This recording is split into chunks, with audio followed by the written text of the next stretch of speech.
Welcome back. It's great to be with you, and in this session we're going to look at diagramming. We've looked at inductive arguments, we've looked at deductive arguments. Inductive arguments are arguments that are probably true. They work on a scale of weak to strong. Deductive arguments are necessarily true, and they're either valid or invalid. And so we're going to look now at how to diagram an argument, because that really helps us in understanding the drive shaft of the argument and breaking it down into its component parts, so that we can critically think through the different dimensions of an argument. So when we're diagramming an argument, we ask ourselves this question: how can we tell if one or more statements, assertions, claims are being offered in support of another statement or conclusion? Remember that an argument must have at least one premise and a conclusion, and a deductive argument has two premises and a conclusion, normally in the form of syllogisms. How do we diagram arguments? English and other languages have a variety of special words to indicate that an argument is being made. And as I said, with inductive and deductive, these are indicator words that help us to understand. So English has several dozen argument indicators that help us to see what is being concluded from what. And here are some of those indicator words. They join assertions together. The book is read. So is an indicator word. I know it isn't mine. I want a higher grade. Therefore, I should study harder. That's an argument that's being made. If I want a higher grade, what should I do? I should study harder. That's an argument that's being made. Since I want a higher grade, that's another indicator word. I should study harder. So we know an argument is being made when we see these words as indicators. And then we have so and therefore. These are conclusion indicators, and since is a premise indicator. All right, so we need to analyze arguments. How do we do that?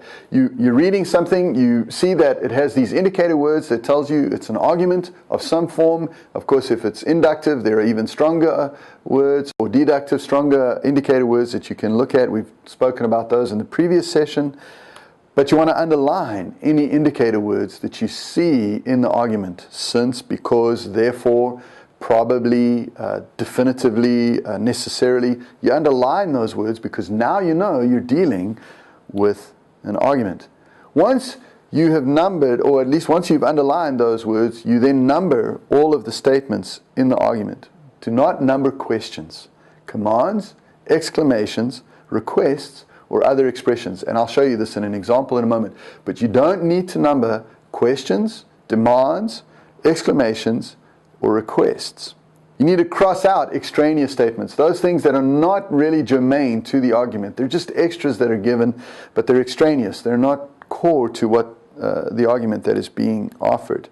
Irrelevant, repetitious background information, or purely for emphasis. So here's an example of a marked up argument.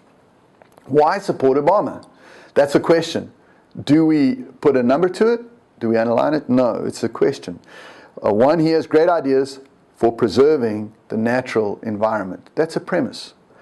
Two, that's for sure. We cross that out. Three, Obama is running for president. That's a statement. Therefore, that's an indicator word. What kind of indicator word? We have a conclusion. If Obama is elected, that would be good for Canada. So here's how we break the argument down. The first sentence is a question. We can skip it. The statement, number two, is just for emphasis. That's for sure. It does not contribute to the logic or the reasoning of the argument. Statement three is background information, and so we can strike that out as well. So how then would we diagram? We have argument flowcharts. And so we represent the structure of an argument with a two-dimensional flowchart. And this is really important. In your textbook, they use circles. In BUSI's textbook, they use circles to show premises, and they use circles to show conclusions, which can be confusing. I much prefer this style of diagramming, where we use squares for premises and circles for conclusions. And I'll show you how this works in a moment here. So we use boxes to represent premises, and we use circles to represent conclusions, and arrows connect the boxes and the circles. So you can see that there. And then we look at the flow of reasoning.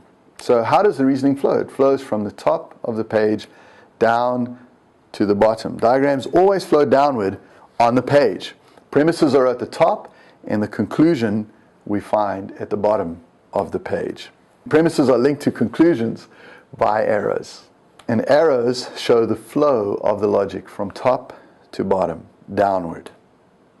All right, and we have dependent and independent premises. Multiple premises can support a conclusion in one of two ways, separately or together. And we're going to diagram how that works. Separate premises and premises that are dependent upon one another.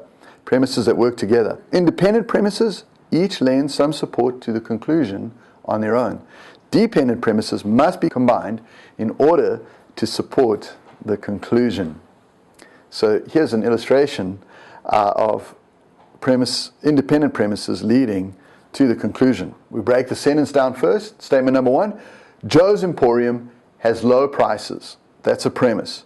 2, a large selection of goods. Premise 1, it has low prices. Premise 2, it has a large selection of goods. Conclusion, therefore, what is our conclusion? You should shop where? At Joe's. Why? Because it has low prices and it has a large selection. So here's the diagram then that illustrates that premises 1 and 2 each lead to the conclusion number 3. Premise 1, Joe's Emporium has low prices. Premise 2, it has a large selection. Conclusion, therefore, you should shop at Joe's Emporium. So those are independent premises that both support the conclusion. What happens when you have dependent premises that also support the conclusion? There's a line that joins 1 and 2 and shows that the two must go together in order to support 3. Here's a great example of this. I am taller than Rahul. Rahul is taller than you. So, conclusion statement, I must be taller than you. So neither premise by itself can support the conclusion. They work together. I am taller than Rahul does not lead to the conclusion that I must be taller than you. Why? Because I also need to understand that Rahul is taller than you. Once I understand those two, they're dependent on each other, I can then understand the conclusion that I must be taller than you. By the way, what kind of argument is that? Inductive or deductive? So there you have the dependent premises diagrammed, 1, 2, leading to the conclusion.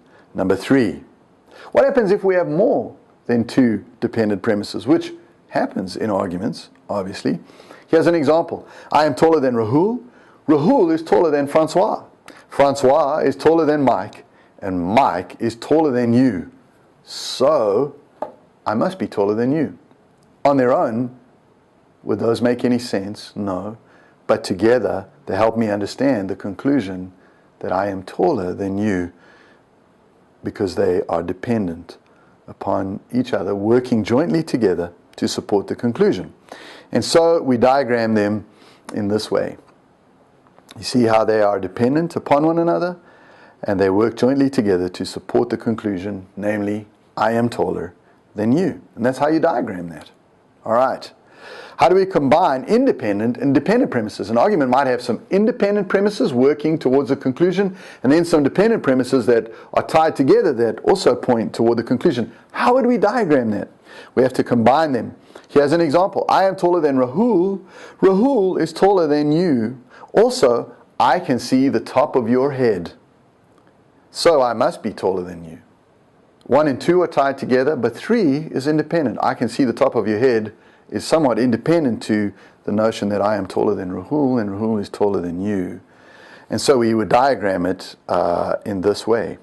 1 and 2 are dependent upon each other. I am taller than Rahul. Rahul is taller than you. Therefore, I'm taller than you. But I also can see the top of your head because I'm taller than you. That also leads to the conclusion that I am taller than you. What if we see more than one indicator word in an argument? Since you're not having a good time, therefore we should leave. Since you're not having a good time, therefore we should leave. 1 leads to the conclusion 2. The extra indicator word is redundant here. It tells us nothing new about the structure of the argument. Since you're not having a good time, we should leave. The structure of the argument or the logical flow. So our diagram just needs one arrow. Multistage arguments. These are very interesting. How do we diagram a multi-stage argument. Let me give you an example. Lying is wrong, and you told a lie. So you've done something wrong. All wrongdoers deserve to be punished, so you deserve to be punished. So we need to, first of all, what's the first thing we need to do with that sentence or that argument? We need to number the sentences or number the premises. Lying is wrong. That's our first premise. Second premise, you told a lie. Third, you've done something wrong. If lying is wrong and you told a lie, then you've done something wrong. Then fourth, all wrongdoers deserve to be punished. So, because you lied and lying is wrong, and wrongdoers deserve to be punished, you deserve to be punished according to this argument. So here we see two indicator words, which means there are two arguments. What are our two indicator words? Do you see them there? What are the two indicator words? So and so, which means then that we have two arguments being put forth here. First argument, lying is wrong, and second argument, wrongdoers deserved to be punished. So let's diagram each of them separately. The first stage, lying is wrong and you told a lie, so you've done something wrong. The conclusion is, you've done something wrong, indicated by the word so. So you've done something wrong. Secondarily, lying is wrong, you told a lie, you've done something wrong. In the second stage, you've done something wrong. All wrongdoers deserve to be punished, so you deserve to be punished. So that's a second argument, comprising 3, 4, and the conclusion 5. Whereas our first argument, it comprises 1, 2, and 3. Right? Lying is wrong, you told a lie, so you've done something wrong. And then the second stage, you've done something wrong. All wrongdoers deserve to be punished, so you deserve to be punished. 3, 4, and 5. And then how do we put it all together? Statement 3 is both the conclusion of the first argument and a premise of the second argument. So it needs to be a circle and a square. Why? Because it's both a premise and a conclusion. And this is how it works. If statement 3 is both the conclusion of the first argument and a premise of the second argument, it needs a circle and a square to show that reality. All right. How about a multi-step argument? You're a student, so you're probably broke, so you likely don't have money for beer. Let's analyze the argument first. Number 1, you're a student. That's a statement. So, that's an indicator word, you're probably broke. That's a conclusion. So, that's another conclusion, you likely don't have money for beer. Now let's diagram that. All right? The square, you're a student, so you're probably broke. So you don't have money for beer. That's your premise, which is a conclusion, and then your ultimate conclusion is outlined there. So you have all the tools you need to analyze and diagram complicated arguments, arguments with multiple premises, premises acting jointly or independently, compound arguments, which can be, as we've seen, quite complicated. And I would encourage you to use flowcharts to generate your own arguments. Being able to diagram an argument can help you to organize your own thoughts. Think about this when you're writing an essay with complex argument. It would be really helpful to construct a flowchart of your intended argument. Here's an outline for an essay. Premise 1, premise 2, leading to a conclusion, which is a premise of my ultimate conclusion, and then premise 4 and premise 5, which leads to another sub-conclusion, which is ultimately a premise of my thesis statement, number 7.